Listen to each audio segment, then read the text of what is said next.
دنیا بھر کی کہانیوں کے اردو ہندی ترجمے سننے کے لیے ہمارا نیا چینل ترجمہ سبسکرائب کرنا نہ بھولیں۔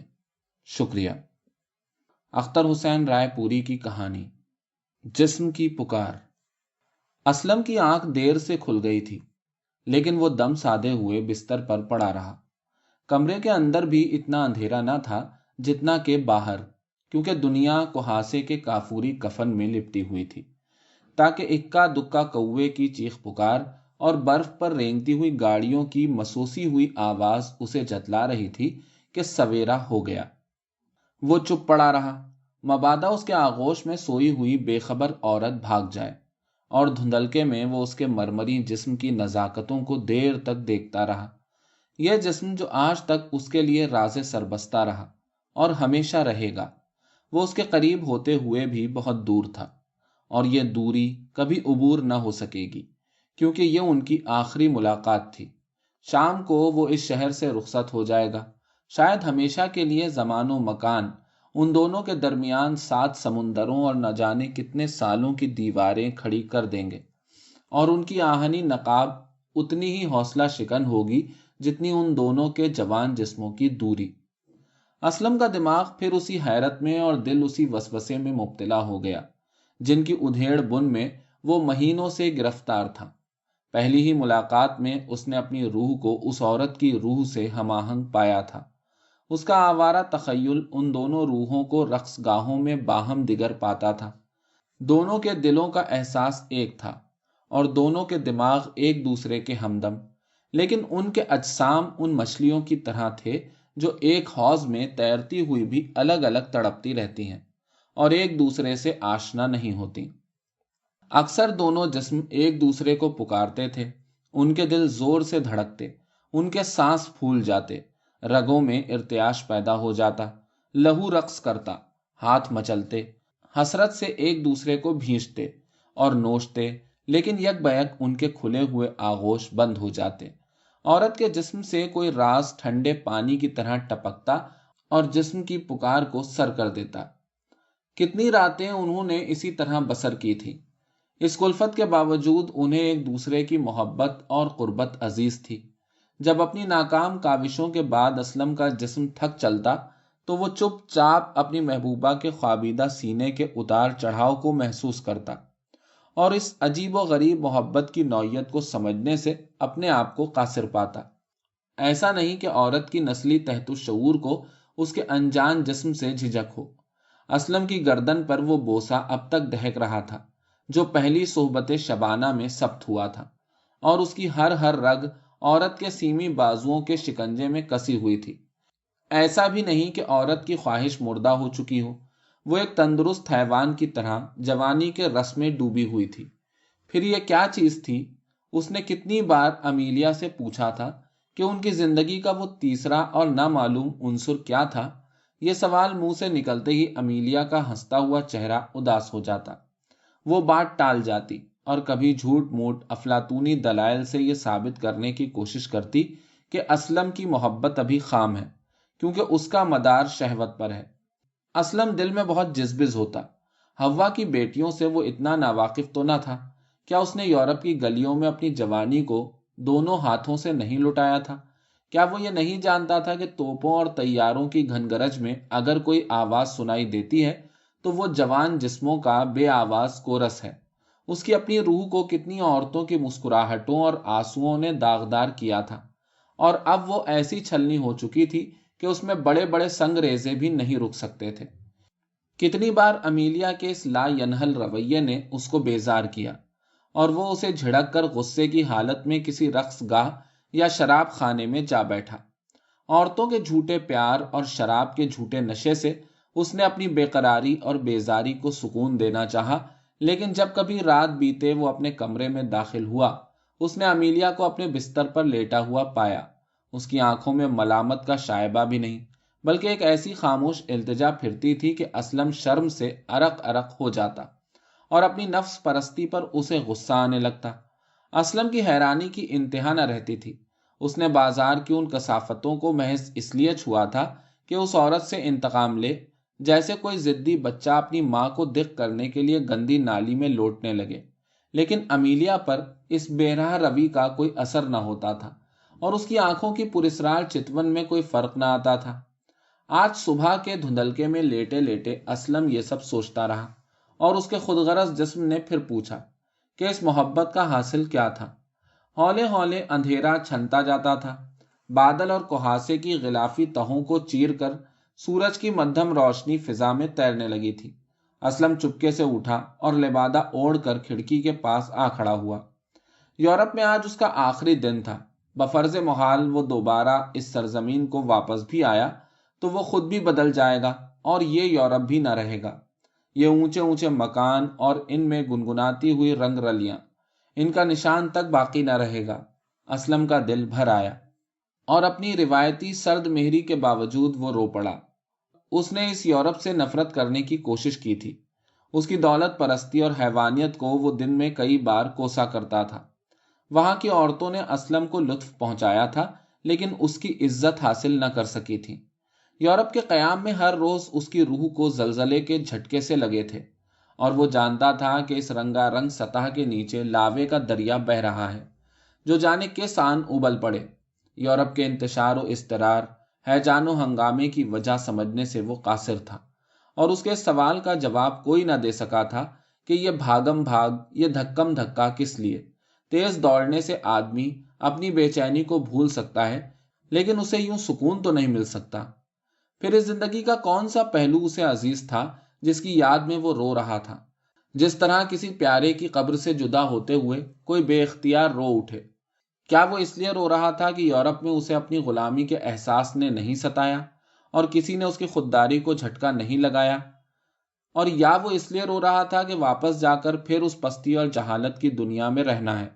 जहालत और पस्ती और औहाम के दलदल में जहां जितना हाथ पांव मारो उतना ही पीछे धंसते जाओ।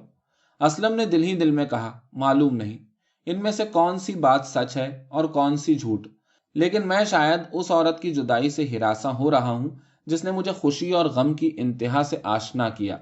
और अचानक ये ख्याल बिजली की तरह असलम के दिल में कौंध गया कि अब तक किसी औरत ने उसे गहरा जख्म नहीं दिया था।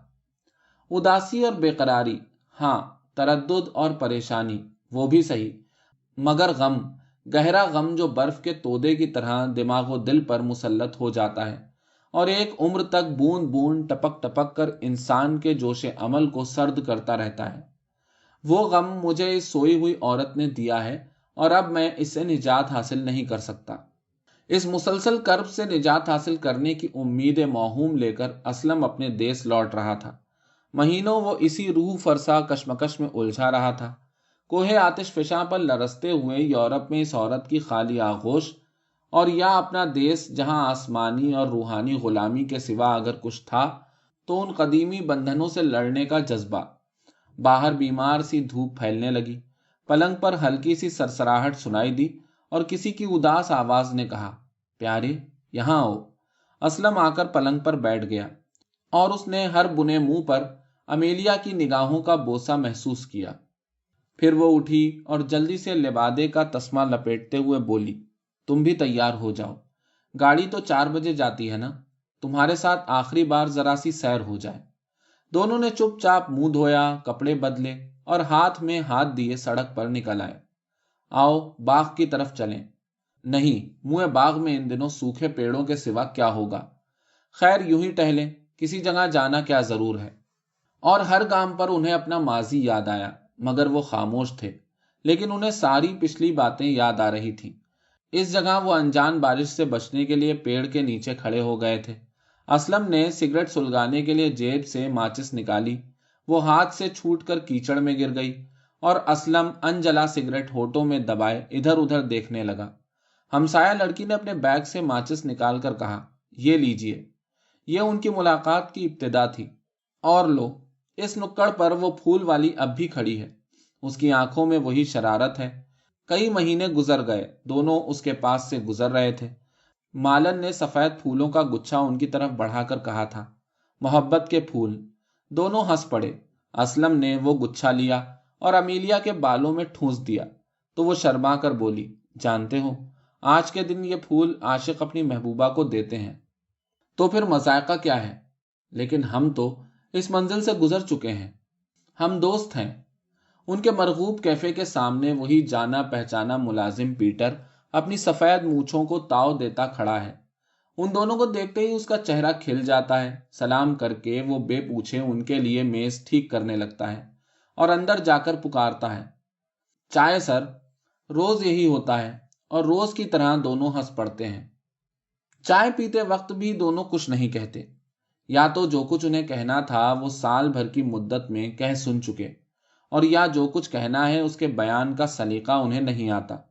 कैसी अजीब बात है कि आज के बाद उन पर जो बादल साया करेंगे उनके रंग मुख्तलिफ होंगे। उन्हें जो हवा पंखा झलेगी उसकी लहक भी अलग होगी। और इस वक्त भी असलम अपने को इस ख्याल से बाज न रख सका कि वो दोनों एक कालिब कभी नहीं हुए, और वो ये दावा नहीं कर सकता कि जिस वाहिद औरत ने उसे गमे मोहब्बत दिया उसे वो जानता है। न वो ये चाहती है कि असलम हमेशा यहीं रहे, बल्कि उसके इसरार ने ही असलम को अपने वतन की तरफ मुंतकिल किया है। न वो असलम के साथ जाना चाहती है। वो कहती है कि दरख्त की तरह इंसान भी एक खास मिट्टी का आदी होता है, और अगर उसकी जड़ खोद दी जाए तो वो मुरझा जाता है। ये खामोशी उन्हें खाए जाती है। खामोशी के दौरान में उन्हें जिस्म की पुकार सुनाई देती है, जो एक धीमी सरगोशी से शुरू होकर अपनी लय को बढ़ाती हुई एक दर्दनाक चीख में मुबद्दल हो जाती है। उसे भूलने के लिए वो इधर उधर की बातें करने लगते हैं, लेकिन गुफ्तगू के मौजू कितने बेमानी और महदूद हैं। मौसम, उदासी, राह चलतों की बेमकसद चलत फिरत और चाय की बदमज़गी के अलावा वो और कोई मौजू छेड़ते हुए डरते हैं। और हैरत का मकाम है कि वो जिस शय से डरते हैं वो उनका अपना जिस्म है। और वक्त है कि गुजरता जाता है, या वक्त नहीं बल्कि हम खुद गुजरते जाते हैं। गोया हम पतंगों की तरह वक्त की जलती हुई लौ पे गिरते हैं और फना हो जाते हैं। अमीलिया का बेजान जिस्म बदस्तूर हरकत करता रहा, लेकिन हर आन बीते हुए दिन उसे आवाज देते रहे।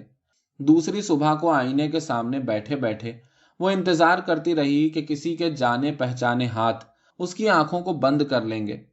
चाय पीते वक्त वो इस शिकायत की मुंतजिर रही कि चाय बहुत हल्की है, और रेडियो की मौसीकी उसे जाने वाले की तंजिया तनकीद के बगैर बिल्कुल बेरस मालूम हुई। आसमान का निखरा हुआ नीलापन उसे खाए जा रहा था। कौन उसे अब किसी दूर देश के नीले आकाश, लंबे चौड़े मैदानों और घने घने जंगलों के अफसाने सुनाएगा। उसे बंद बंद में, रगो पै में एक किस्म की कीमियाई तब्दीली का एहसास हो रहा था। उसका जहन जो यूं रसा था अब सोचने से इनकार करने लगा। पपोटे आप ही आप आंखों पर ढलकने लगे। हाथ पांव यूं निढाल हो गए गोया किसी बहुत बड़ी मुहिम से वापस आए हैं। गोया वो साल भर से बहुत बड़ा बोझ उठाए चल रही हो, और ये नीचे उतरने के बजाय पाश पाश होकर उसकी हस्ती में महलूल हो गया हो, और अब उसकी हस्ती खुद उसके लिए बार हो गई हो। अमीलिया सोचने लगी कि कैसी अजीब बात है, ये कैसी मोहब्बत थी जो घुन की तरह हम दोनों की शख्सियतों को चाटने लगी। उन दोनों की बाहमी कशिश का मकनातीस मुमकिन है वही नवाए सोख्ता हो जो जवान जिस्मों से निकलकर कभी गजल और कभी नौहा गाती है। लेकिन शुरू में तो वो समझे थे कि उनकी मोहब्बत का मरकज दर्द इंसानी है, जो खुदी के बंधनों को तोड़कर सारी मजलूम इंसानियत का अहाता किए हुए है। अमीलिया के कानों में असलम की पुरजोश तकरीरें गूंज उठी। उस आतिशी तहरीरों के ख्याल से उसका बुझा हुआ दिल दहक उठा। उसे याद आया कि अव्वल अव्वल किसी बेकार या भिखारी को देखकर असलम की आंखों से कैसी चिंगारियां निकला करती थीं। खाते खाते उनके तसव्वुर से निवाला उसके गले में अटका करता था। स्पेन हो या चीन, हिंदुस्तान हो या जावा, उसका दर्दमंद दिल सबके दुख को यकसा समझता था। अमीलिया को वो दिन याद आया जब स्पेनी जमहूरियों के जुलूस में वो झंडा लिए चल रहा था और पुलिस उसे पकड़कर हवालात ले गई थी। रोते रोते अमीलिया का बुरा हाल हो गया था, लेकिन असलम ने उसे डांट कर कहा था कि तुम्हारे आंसू मुझे शर्मिंदा कर रहे हैं। नस्लो कौम या रंगो मजहब के औहाम उसे छूकर भी न गए थे, और वो उनकी नौयत को समझने से अछूते बच्चों की तरह कासिर था। उस वक्त तक अमीलिया मर्द की मोहब्बत तो दूर रही, उसकी शख्सियत से भी नावाकिफ थी। पहली मर्तबा उसने एक ऐसे मर्द को देखा जिसमें आसमान की सी वुसअत थी, और जब वो उसके साए तले आकर खड़ी हुई तो वो उसी तरह मुतहय्यर हो गई जैसे कोहर आलूद शुमाल का इंसान गर्म ममालिक की धूप में। मगर बहुत जल्द उसकी निस्वानी हयात ने बतला दिया कि ये मर्द औरत के प्यार का प्यासा है। इस प्यास ने उसे बहुत से कुएं झकवाए हैं। اور اس پیاس کو بھولنے کے لیے اس نے خیالات اور تصورات کا ایک طلسم کھڑا کر لیا ہے۔ انسانی ہمدردی کا نقاب پہن کر یہ پیاس دزدیدہ نگاہوں سے ادھر ادھر کسی کو ڈھونڈ رہی ہے۔ امیلیا کو دیکھتے ہی اسلم نے اپنی مشل پھینک دی، نقاب اتار دی اور اس کے جسم کو اپنی گرفت میں لینا چاہا۔